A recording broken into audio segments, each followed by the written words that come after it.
scientists used AI to create functional viruses. Monkey bit through protective gear and exposed lab worker to a deadly virus. And Claude is helping everyday people to sequence peptides at home. Welcome to the endgame.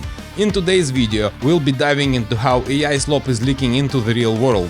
Now, before we begin, A few important disclaimers from the Professor Pandemic here. I'm a software developer, not a chemist. And Stanford researchers reportedly used models that cannot generate human viruses. The AI-produced viruses should only infect bacteria. They synthesized nearly 300 candidates and ended up with 16 live ones. Genuinely exciting news, but still, AI wrote the goddamn biological virus. You would imagine that labs doing this type of research have protocols for every possible scenario. Alas, when that highly infectious monkey bit right through the protective gear of a researcher, they did not have a plan for that. That person, and I quote, had to be airlifted to a distant location for treatment.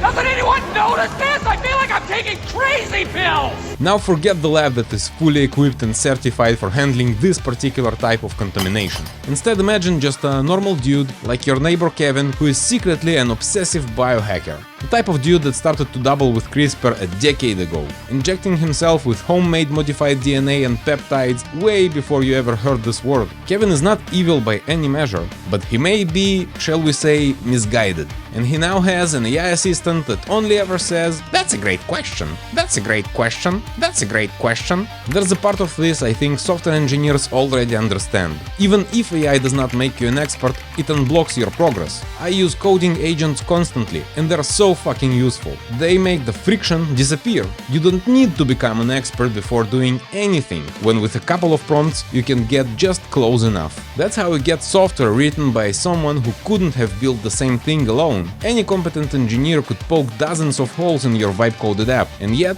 vibe coders make shit happen, shipping actual software to clients faster than anyone can review it. Of course, biology has somewhat stronger customer feedback, and this is where negligence multiplier becomes scary. AI doesn't have to create new stupidity. We already have industrial quantities of it, which is multiplied by free access to generative models. The Stanford work I mentioned previously is genuinely nuts. The researchers weren't just asking, What is this? They used models to propose complete bacteriophage genomes, then synthesized candidates and experimentally tested them. 16 worked, as in destroyed bacteria. This is the jump that matters. AI output is sort of fake until somebody acts on it. So even if ChatGPT suggests you delete entire content of your PC, nothing happens until you run that command without understanding what it does. Biology has the same boundary. A generated sequence on a monitor is just information, but once somebody synthesizes it and puts it into the physical world, congratulations, you are now the patient zero.